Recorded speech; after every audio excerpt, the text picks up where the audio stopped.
सभी YouTube family को मेरी तरफ से राधे राधे। आज हम आपके लिए लाए हैं एक वेश्या की कहानी, जिसे सुनकर आप सभी लोग हैरत में पड़ जाएंगे। इसलिए कहानी पूरी सुनें और हमारी इस वीडियो को लाइक शेयर सब्सक्राइब ज़रूर करें। तो चलिए शुरू करते हैं। छाया प्रमोद की सहपाठिनी थी।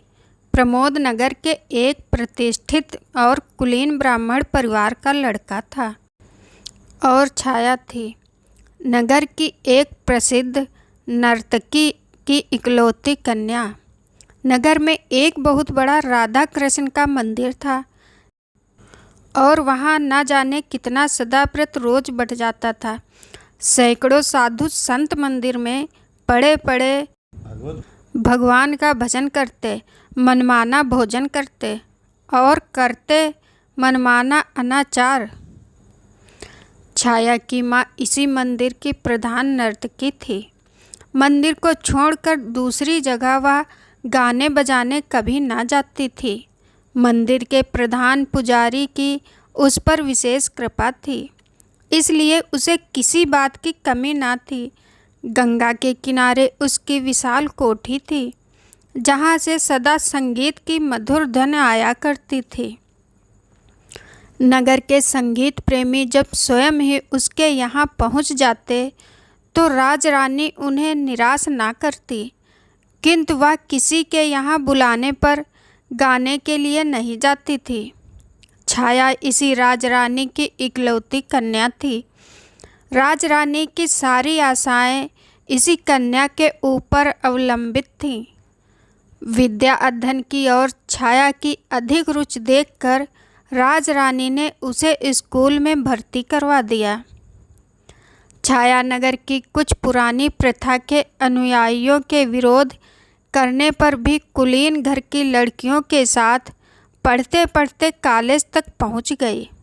और जिस दिन पहले वह कॉलेज पहुंची, प्रमोद से उसकी पहचान हो गई। यह पहचान ही बनकर ना रह सकी। धीरे धीरे वह मित्रता में परिवर्तित हुई और अंत में उसने प्रणय का रूप धारण कर लिया, जिसका परिणाम यह हुआ कि परिवार वालों का विरोध, तिरस्कार और प्रताड़ना ना तो प्रमोद को ही उस पथ से विचलित कर सका, ना ही छाया को। विवाह के लिए उन्हें कोर्ट का सहारा लेना पड़ा। कोर्ट में रजिस्ट्री होने के बाद आर्य समाज मंदिर में उनका विवाह वैदिक रीत से संपन्न हुआ। अग्नि को साक्षी देकर वह दोनों पति पत्नी के पवित्र बंधन में बंध गए। बचपन से ही कुलीन घर की लड़कियों के साथ मिलते जुलते रहने के कारण उनके रीति रिवाजों को देखते देखते छाया के हृदय में एक कुलवधू का जीवन बिताने की प्रबल उत्कंठा जागृत हो उठी थी। प्रमोद के साथ विवाह सूत्र में बंधकर छाया ने उसी सुख का अनुभव किया। वह एक कुलवधू की तरह प्रमोद के इशारों पर नाचना चाहती थी। प्रमोद के नहा चुकने पर अपने हाथ से ही वह प्रमोद के कपड़े धोती। अभ्यस्त ना होने पर भी दोनों समय प्रमोद के लिए वह अपने ही हाथ से भोजन बनाती और थाली परोसने के बाद जब तक प्रमोद भोजन करते वह उन्हें पंखा जला करती। प्रमोद के भोजन कर चुकने के बाद उनकी जूठी थाली में भोजन करने में वह एक अकथनीय सुख का अनुभव करती। इसके पहले इस प्रकार काम करने का उसके जीवन में कभी अवसर न आया था, किंतु धीरे धीरे उसने अपने आप को ऐसा अभ्यस्त कर लिया कि उसे कोई काम करने में कठिनाई ना पड़ती थी। राजरानी की पुत्री की परिस्थितियों का पता लगता ही रहता था। वह सोचती कि मेरे साथ रहकर छाया यहाँ रानियों की तरह हुकूमत कर सकती थी। बड़े बड़े विद्वान रईस तक यहाँ आकर उसकी कदमबोसी कर जाया करते, किंतु उसकी तो मति ही पलट गई है। अपने आप ही उसने दासियों का सा जीवन स्वीकार कर लिया है। छाया को किसी प्रकार फिर से अपने चुंगल में फांस लेने के प्रयत्न में वह अब भी लगी रहती। वह सोचती, ऐसा आराम में पली हुई लड़की कितनों दिनों तक कष्ट का जीवन बिता सकेगी। कभी न कभी चलेगी और आवेगी। किंतु छाया तो माता के घर के ऐश आराम को घृणा की दृष्टि से देखती थी। यहाँ वह इस कष्ट में भी जिस सुख का अनुभव करती, उसी आत्मा को जितनी शांति मिलती थी, उस रूप के हाट में, उस वैभव की चकाचौंध में उसके शतांश का भी स्वप्न देखना छाया के लिए दुराशा मात्र थी। छाया प्रमोद के विशुद्ध और पवित्र प्रेय के ऊपर संसार की सारी विभूतियों को न्यौछावर कर सकती थी। प्रमोद के साथ यह छोटा सा मकान उसे नंदनवन से भी अधिक सुहावना जान पड़ता था। सारांश यह है कि छाया को कोई इच्छा न थी। प्रमोद का प्यार और उनके चरणों की सेवा का अधिकार वह सब कुछ पा चुकी थी। प्रमोद के विवाह के बाद प्रमोद के माता पिता ने उन्हें अपने परिवार में सम्मिलित नहीं किया। अपने इकलौते बेटे को त्याग देने में उन्हें कष्ट बहुत था। किंतु प्रमोद के इस कृत्य ने समाज में उनका सिर नीचा कर दिया था। अतएव वह प्रमोद को क्षमा ना कर सके। स्वाभिमानी प्रमोद ने भी माता पिता से क्षमा की याचना ना की। अपनी समझ में उन्होंने कोई बुरा काम ना किया था। इसलिए शहर में ही पिता ने कई मकानों के रहने पर भी वे किराए के मकान में रहने लगे। परिवार और समाज ने प्रमोद को त्याग दिया था। किंतु उनके कुछ अपने ऐसे मित्र थे जो उन्हें इस समय भी अपनाए हुए थे। अपने इस छोटे से इन्हें गिने मित्रों के संसार में छाया के साथ रहकर प्रमोद को अब और किसी वस्तु की आवश्यकता न थी। अधिक कठिनाइयाँ कभी बाधा बनकर उनके इस सुख के सामने खड़ी हो जाएंगी। प्रमोद को इसका ध्यान भी न था। प्यारे दोस्तों, कॉलेज के प्रोफेसरों और प्रिंसिपल की उनके साथ बड़ी सहानुभूति थी। उनका आचरण कॉलेज में बड़ा उज्जवल रहा था और वह परीक्षाओं में सदा फर्स्ट ही आते थे। इसलिए वह थोड़ा प्रयत्न करने पर वहाँ प्रोफेसर हो सकते थे।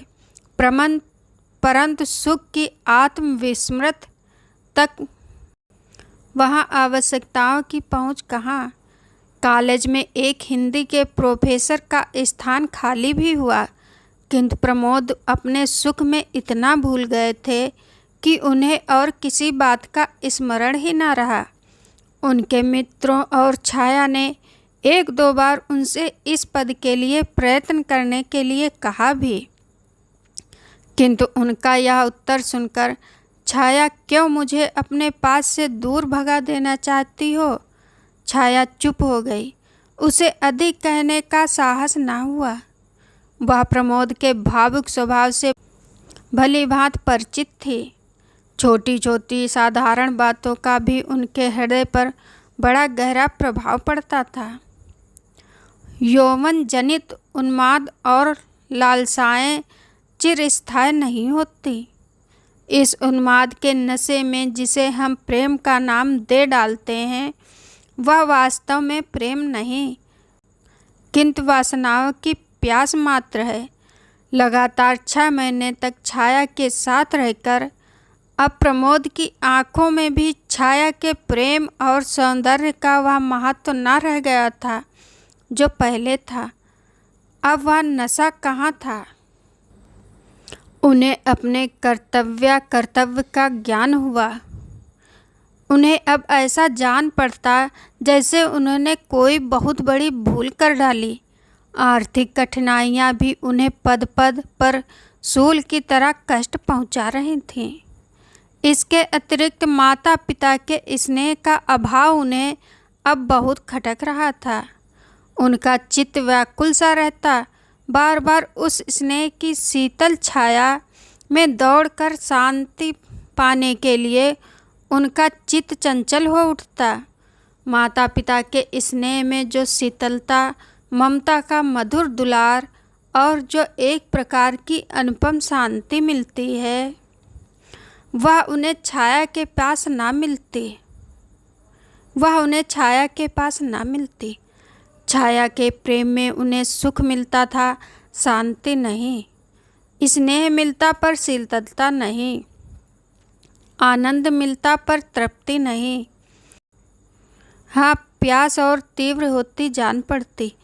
आनंद और सुख के जलन की मात्रा अधिक मालूम होती। वे माता पिता के स्नेह के लिए अत्यधिक विकल रहते। प्यारे दोस्तों, किंतु जब माता पिता ने ही उन्हें अपने प्रेम के पलने से उतार कर अलग कर दिया, तब स्वयं उनके पास जाकर उनके प्रेम और दया की भिक्षा मांगना प्रमोद के लिए स्वाभिमानी स्वभाव के विरुद्ध था। प्रमोद का स्वास्थ्य भी अब पहले जैसा न रह गया था। दुस्ताओं और आर्थिक कठिनाइयों के कारण वे बहुत क्रस और विक्षिप्त से रहते। समाज में भी अब वह मान प्रतिष्ठा न थी।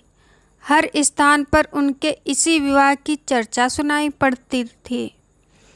प्रमोद के इस कार्य से ही नहीं, स्वयं प्रमोद से भी किसी को किसी प्रकार की कोई सहानुभूति न रह गई थी। सब लोग प्रायः यही कहते कि प्रमोद 2 ही 3 साल के बाद अपने इस कृत्य पर पछताएगा। यह विवाह प्रमोद सरीखे, विवेकी और विद्वान युवक के अनुकूल नहीं हुआ। ठहरी तो आखिर वैसा की ही लड़की, कितने दिन तक साथ देगी, वैसा भी किसी की होकर रही है या यही रहेगी। इसी प्रकार न जाने कितने तरह के आक्षेप प्रमोद के सुनने में आते। इन सब बातों को सुन सुनकर प्रमोद की आत्मा विचलित सी हो उठी। उन्हें इन सब बातों का मूल कारण छाया ही जान पड़ती। वे सोचते, कहाँ से मेरी छाया से पहचान हुई। ना उससे मेरी पहचान होती और ना विपत्तियों का समूह इस प्रकार मुझ पर टूट पड़ता। वे अब छाया से कुछ खिंचे खिंचे से रहने लगे। उनके प्रेम में अपने आप शिथिलता आने लगी। छाया का मूल्य उनकी आंखों में घटने लगा। पर प्रमोद स्वयं ये सब चाहते न थे। छाया में वेश्या की लड़की होने के अतिरिक्त और कोई अवगुण मिलता न था। वे विवश थे। हृदय के ऊपर किसका वश चला है। वे अपने व्यवहार पर स्वयं ही कभी कभी दुखित हो जाते, फिर वही भूल करते।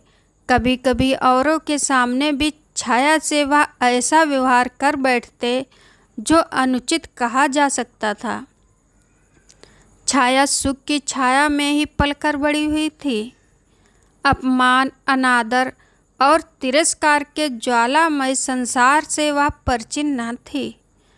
अब पद पद पर उसे प्रमोद से प्रेम के कुछ मीठे शब्दों के स्थान पर तिरस्कार से भरा हुआ अपमान ही मिलता था।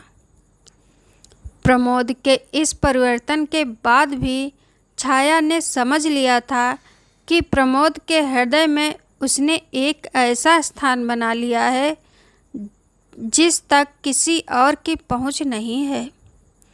उसे इसी में संतोष था। एक कुल वधू इसके अतिरिक्त और चाहती ही क्या। पत्नी के रूम में पहुंचकर छाया ने अपना अस्तित्व ही मिटा दिया था। प्रमोद के चरणों में उसके लिए थोड़ा सा स्थान बना रहे, यही उसकी साधना थी। और इस साधना के बल पर ही वह प्रमोद का किया हुआ अपमान और तिरस्कार हंसकर सह सकती थी, उसके ऊपर उस अपमान और तिरस्कार का अधिक प्रभाव न पड़ता। प्रमोद के जरा हंसकर बोलने पर वह सब कुछ भूल जाती थी। उसे कुछ याद रहता तो केवल प्रमोद का मधुर व्यवहार। प्रमोद के माता पिता आखिर पुत्र को कितने दिनों तक छोड़कर रह सकते थे, और अब तो प्रमोद के साथ साथ उन्हें छाया पर भी ममता हो गई थी। उनका क्रोध महीने 1.5 महीने से अधिक ना ठहर सका। वह समाज के पीछे अपने प्यारे पुत्र को नहीं छोड़ सकते थे। प्यारे दोस्तों, हृदय कहता था, चलो मना लाओ। बेटा आत्माभिमानी है तो पिता का नम्र होना चाहिए, किंतु आत्माभिमान आकर उसी समय गला पकड़ लेता। पुत्र के दरवाजे स्वयं उसे मनाने के लिए जाना उन्हें अपनी प्रतिष्ठा के अनुकूल न जान पड़ता। फिर पुत्र ही तो है, यदि वह पिता के पास तक आ जाए तो क्या उसकी शान में फर्क आ जाएगा? यह कि चंद्रभूषण और सुमित्रा अब बहू बेटे के लिए व्याकुल होते हुए भी उन्हें भुला ना सके। एक दिन एक व्यक्ति ने आकर कहा कि प्रमोद बहुत दुबला हो गया है और कुछ बीमार सा है। माता का हृदय पानी पानी हो गया। उसने उसी समय एक नौकर के हाथ कुछ रुपए भेजकर कहला भेजा कि प्रमोद आकर उनसे मिल जाए। रुपए तो प्रमोद ने ले लिए क्योंकि उन्हें आवश्यकता थी, परंतु वे घर ना जा सके। उन्होंने समझा माँ ने पिता की चोरी से घर में बुलवाया है, इसलिए जिस घर में वे पैदा हुए, जहाँ के जलवायु में पलकर इतने बड़े हुए, उसी घर में चोर की तरह जाना उन्हें भाया नहीं। वे नहीं गए, जाना अस्वीकार कर दिया। इसमें सुमित्रा को बड़ा दुख हुआ। वे उठते बैठते चंद्रभूषण से इस बात का आग्रह करने लगी कि प्रमोद को स्वयं लेने जाएं। उसे मनाने में उनकी प्रतिष्ठा ना कम पड़ेगी। दशरथ ने बेटे के लिए प्राण दे दिए थे, यहाँ तो जरा से सम्मान की ही बात है। पिता का हृदय तो स्वयं ही पुत्र के लिए विकल हो रहा था। वे तो स्वयं चाहते थे अब सारी जिम्मेदारी सुमित्रा के सिर पर छोड़कर वे पुत्र को मनाने चलें। कहीं छाया पैर छूने आई तो लाख वेश्या की लड़की है, पर अब तो मेरी पुत्र वधू है, क्या मैं खाली हाथ ही पैर छुआ लूँगा? सराफे की ओर घूम गए। वहाँ एक जोड़ी जड़ाऊ कंगन खरीदे और जेब में रखकर 10 कदम भी चल ना पाए थे कि सामने से प्रमोद आते हुए दिखे। चंद्रभूषण के पैर रुक गए। प्रमोद भी ठिठके। झुककर उन्होंने पिता के पैर छू लिए। चंद्रभूषण की आंखों से गंगा जमुना बह निकली। प्रमोद की भी आंसू ना रुक सके। दोनों कुछ देर तक इसी प्रकार आंसू बहाते रहे। कोई बातचीत ना हुई। अंत में गला साफ करते हुए चंद्रभूषण ने कहा, घर चलो बेटा, तुम्हारी अम्मा रात दिन तुम्हारे लिए रोया करती हैं। प्रमोद ने कोई आपत्ति ना की, चुपचाप पिता के साथ घर चले गए। उस दिन वे बहुत रात घर लौटे। उनकी बाट जोहते जोहते छाया भूखी प्यासी सो गई थी। जब प्रमोद अपने कमरे में पहुँचे तो 12 बज रहे थे। इसी समय छाया को जगाना उन्होंने उचित नहीं समझा। विलंब से लौटने का दुख था, जबकि वे भोजन कर चुके थे और छाया उनकी प्रतीक्षा में भूखी ही सो गई थी। उन्हें छाया के ऊपर दया आई। उसके सिर पर हाथ फेरते फेरते वे नींद की प्रतीक्षा करने लगे। छाया गाढ़ी निद्रा में सोई थी। उसके चेहरे पर कभी हंसी और कभी विषाद की रेखा खिंच जाती थी। प्रमोद यह देख रहे थे। आज उन्हें अपने कटु व्यवहार तीर की तरह चुभने लगे। इसी सोच विचार में वे सो गए। छाया की भी नींद खुली। घड़ी की ओर देखा, 1:30 बज रहे थे। जाने पर भी प्रमोद घर ना लौटे तो वह चिंतित सी हो गई। उससे रहा ना गया। उठकर वह प्रमोद के घर की तरफ चली। जहाँ ना जाना चाहती थी वहीं गई। जो कुछ ना करना चाहती थी वही किया। घर के सामने पहुंचकर उसने देखा कि चंद्रभूषण तख्त पर बैठे हैं। छाया को देखते ही वे कुल स्तंभित से हुए, किंतु तुरंत ही आदर भाव प्रदर्शित करते हुए बोल उठे, आओ बेटी, कैसे आई हो? आओ बैठो। छाया को ससुर से इस सदाबहार की आशा न थी। वह उनके इस व्यवहार पर बड़ी प्रसन्न हुई। उसकी समझ में ना आता था कि वह प्रमोद के विषय में कुछ पूछे। इसी पसोपेश में वह कुछ देर चुपचाप खड़ी रही। अंत में अपने सारे साहस समेटकर उसने पूछा, वे कहाँ हैं? किसे प्रमोद को पूछती हो? वह तो इधर कल शाम से ही नहीं आया। पर हाँ, वह प्रायः मिस्टर अग्रवाल के यहाँ बैठा करता है। तुम ठहरो, मैं उसे बुलवाए देता हूँ, चंद्रभूषण ने उत्तर दिया। उधर प्रमोद की माँ दरवाजे की आड़ से खड़ी खड़ी छाया को निहार रही थी और मन ही मन सोच रही थी, कैसी चाँद सी है। चाल ढाल से ही कुलीन घर की बहू बेटियों से कुछ अधिक ही जचेगी, कम नहीं है। बातचीत का ढंग कितना अच्छा है, स्वर कितना कोमल और मधुर है। चूल्हे में जाए वह समाज जिसके कारण मैं इस हीरे के टुकड़े को अपने घर में अपनी आंखों के सामने नहीं रख सकती। छाया फिर बोली, आप उन्हें ना बुलवाकर मुझे ही वहाँ पहुँचवा दें। अच्छी बात है, कह के चंद्रभूषण अपने एक विश्वास पात्र नौकर के साथ छाया को मिस्टर अग्रवाल के घर भेजकर भीतर आए। पत्नी से कहा, वह लड़की जिसके साथ तुम्हारे बेटे ने ब्याह किया है आज आई थी। पत्नी ने तिरस्कार के स्वर में कहा, वह बेचारी तो तुम्हारे दरवाजे तक आई और तुमसे इतना भी ना मन पड़ा कि उसे घर के भीतर तक लिवा लाए। चंद्रभूषण सिर खुजलाने लगे। वाह, मैंने तो तुम्हारे ही डर के मारे नहीं बुलाया, नहीं तो बुलाने को क्या हुआ था, अपनी ही तो बहू है। फिर वे उठकर भीतर गए। अलमारी से वही कंगन की जोड़ी जो उस दिन उन्होंने खरीदी थी लाकर पत्नी के सामने रख दी। बोले, लो, अब जब आवे तो उसे यह कंगन पहना देना। सुमित्रा ने चकित दृष्टि से एक बार कंगन और एक बार पति की ओर देखा, फिर प्यार किंतु तिरस्कार स्वर में बोली, मेरे लिए तो ऐसे कंगन कभी ना लाए थे, अपनी बहू के लिए कैसे चुपचाप खरीद लाए, किसी को मालूम भी ना होने पाया। अरे, तो ऐसे कंगनों के लिए कलाई भी तो वैसी होनी चाहिए। कहते कहते चंद्रभूषण बाहर चले गए। कंगन उठाकर सुमित्रा ने रख लिए और उसी दिन से फिर छाया की बाट जोड़ने लगी। छाया ने मिस्टर अग्रवाल के घर पहुंचकर देखा, प्रमोद ताश के खेल में तल्लीन है। वहां पर कई युवक और युवतियां थीं। प्रमोद सबसे हंस हंस कर बातें कर रहे थे।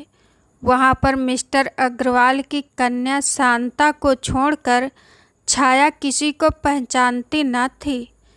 शांता से छाया का परिचय भी प्रमोद ने ही करवाया था। शांता प्रमोद की बाल सहेली थी और वे उसका बहुत आदर करते थे, किंतु आज प्रमोद का शांता के पास इस तरह बैठे रह जाना और छाया की उपेक्षा करना छाया को बड़ा कष्टकर जान पड़ा। वह सोचने लगी, यहाँ ना आती तो अच्छा होता। वह बैठ ना सकी। 10 मिनट तक चुपचाप खड़ी देखती रही। अंत में शांता की नज़र उस पर पड़ी। उसने उठकर छाया को आदर के साथ बैठाया। प्रमोद को छाया का इस प्रकार उसकी खोज में ही सही उसके मित्रों के घर तक पहुंचना अच्छा न लगा। उन्होंने वहीं सबके सामने उसे डांट दिया। वे सिर से पैर तक जल उठे। कुछ देर वहां बैठकर फिर वे अपने घर आए। घर पहुंचकर उन्होंने छाया को खूब आड़े हाथों से लिया। जो कुछ जी में आया क्रोधावेश में कहते गए। क्रोध में ना मनुष्य में बुद्धि रह जाती है ना विवेक। प्रमोद ने जो कुछ कहना था वह भी कहा और जो कुछ ना कहना था वह भी कहा। अंत में उन्होंने यहाँ तक कह डाला, क्योंकि तुम अपने परिवार की चाल कैसे छोड़ सकोगी? गली गली घूमोगी, नहीं तो काम कैसे चलेगा? तुम्हें तो मालूम होता है वही करोगी जो तुम्हारी माँ आज तक कर रही है। छाया कट सी गई। अपमान उसके चेहरे पर तड़प उठा, किंतु वह कुछ भी नहीं बोली। वह जानती थी कि कुछ बोलकर अपना अहित छोड़कर वह हित नहीं कर सकती। अंत तक अपने इस कार्य के लिए वह विनम्र भाव से प्रमोद से क्षमा मांगती रही और इस बात का आश्वासन देती रही अब उससे ऐसी भूल कभी ना होगी।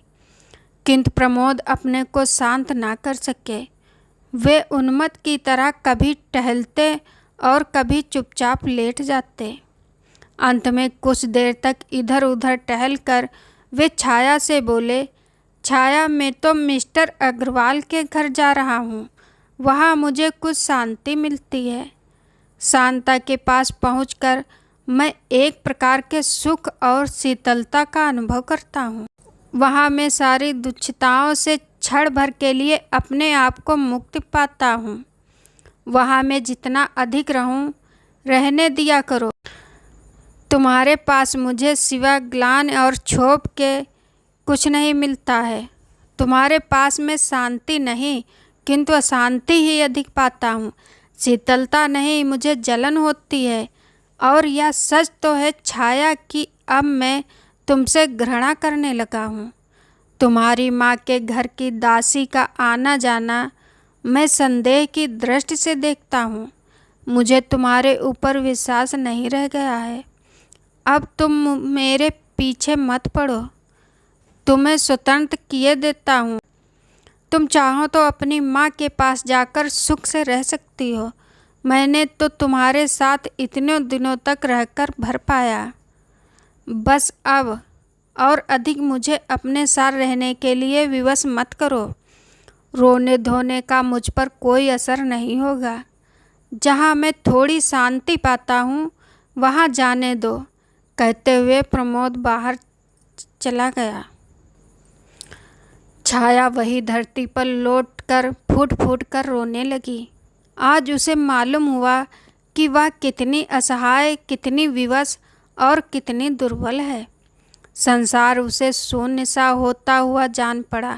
उसे ऐसा लगता था जैसे उसका सर्वत्र कोई बरबस उसे छीने लिए जाता है।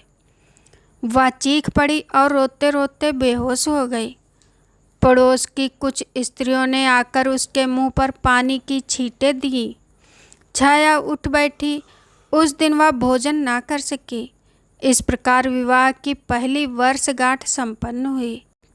प्रमोद बहुत रात गए घर लौटे। छाया तब तक सोई ना थी। वह अब भी रो रही थी। छाया की अवस्था पर प्रमोद को दया आ गई। उन्हीं की ओर से इस संग्राम की संधि का प्रस्ताव पेश हुआ। सुलह हुई और दोनों ने साथ भोजन किया। रात अच्छी कटी, किंतु सवेरे से फिर वही रफ्तार बढ़ गई जो पहले थी, सो अब भी है, आरंभ हो गई। प्रमोद फिर कुछ तेज बातें कह के चल पड़े और छाया रोती रह गई। प्यारे दोस्तों, राजरानी अपनी पुत्री की दुर्वस्था के विषय में प्रतिदिन सुना करती थी। उसने फिर अंतिम शस्त्र फेंका। दासी से कहला भेजा, अभी भी कुछ बिगड़ा नहीं है। छाया चाहे तो आकर मेरे साथ सुख से रह सकती है। या इतनी बड़ी कोठी और लाखों की संपत्ति उसी की है, वह इतना कष्ट क्यों झेल रही है? अभी उसकी माँ तो जीवित है, इतना तो सोचे। छाया ने उसके उत्तर में माँ को कहला भेजा, मेरी नसों में सीता और सावित्री का खून दौड़ रहा है। मैं आर्य महिला हूँ, मैं अपने पति के चरणों को छोड़कर नहीं जा सकती। सीता और सावित्री का महान आदर्श मुझे कहता है कि पति ही मेरा परमेश्वर है। पति को छोड़कर स्त्री की कहीं दूसरी जगह गत नहीं हो सकती। उनसे कहना कि मेरी माँ तो मर चुकी है। मैं उन्हें अपनी माँ नहीं समझती। मेरी माँ होती तो मेरी ही तरह पवित्र जीवन बिताती। इस उत्तर से राजरानी के स्वाभिमान को धक्का सा लगा। उसने सोचा अभी और ठोकरें खाने के बाद उसकी अकल ठिकाने आएगी, तब अपने आप चली आएगी। जैसे ही दासी घर से बाहर निकली, प्रमोद ने घर में प्रवेश किया। वह सिर से पैर तक जल उठे। घर के अंदर जाते ही उन्होंने बेकसूर ही सारा क्रोध छाया पर उतार दिया। छाया के हर छोटे छोटे कार्य को अब वे संदेह की दृष्टि से देखते थे। उन्हें उसके ऊपर विश्वास न रह गया। उसकी हर एक भावभंगी में उन्हें कुछ छल, कुछ धोखा दृष्टिगोचर होता था। उन्होंने दासी के आने का कारण पूछा और छाया के सच सच कह देने पर भी वे विश्वास ना कर सके। क्रोध में उन्मत्त से हो रहे थे। क्रोध के साथ बोले, छाया तुम जाओ, जाओ अपनी माँ के साथ रहो, मेरा पिंड छोड़ दो। तुम्हारे साथ रहने से मुझे कष्ट होता है और कुछ नहीं। मैं अपने आप तो तुम्हें छोड़ नहीं सकता। तुम अपने आप ही अपनी माँ के पास चली जाओ तो मेरे ऊपर किसी प्रकार की जिम्मेदारी नहीं रह जाएगी। मेरा कहना मानो, मुझे इस बंधन से मुक्त कर दो छाया। तुम भी सुख से रह सकोगी, मैं भी सुख से रहूँगा। छाया ये बातें चुपचाप सुन रही थी। उसकी आंखों से आंसू बहते जाते थे। उसने हिचकिचियों के साथ कहा, प्रमोद तुम बंधन से मुक्त होना चाहते हो तो मैं कर दूंगी। व्यंग्य और उपेक्षा की हंसी के साथ प्रमोद ने कहा, हाँ यही चाहता हूँ छाया, मुझे बंधन से मुक्त कर दो। जिस दिन तुम मेरी इतनी बात मान लोगी, मुझे बड़ी शांति मिलेगी। शाम को घर लौटकर प्रमोद ने देखा छाया अपने जीवन की अंतिम सांसें ले रही थी। उसकी आंखें कदाचित एक बार प्रमोद को देख लेने की प्रतीक्षा में खुली थीं। प्रमोद के आते ही एक हिचकी के साथ उसकी आंखें सदा के लिए बंद हो गईं। प्रमोद पागलों की तरह छाया की लाश पर गिर पड़े। आज भी प्रमोद नन्ही सी पोटली जिसमें छाया का चित्र और उसका अंतिम पत्र है, बड़ी सावधानी से हृदय से लगाए हुए नगर के सुनसान स्थानों में या खंडरों में देखे जाते हैं। वे न कभी किसी से बोलते हैं और न किसी की बात का उत्तर देते हैं। हाँ, अपने आप ही वे कभी कभी एक विचित्र प्रकार की आवाज़ से कुछ कहते हैं जिसको बस वे ही समझते हैं और कोई नहीं। इस कहानी में बस इतना ही। ये कहानी आप सभी लोगों को कैसी लगी कमेंट करके ज़रूर बताएं। धन्यवाद।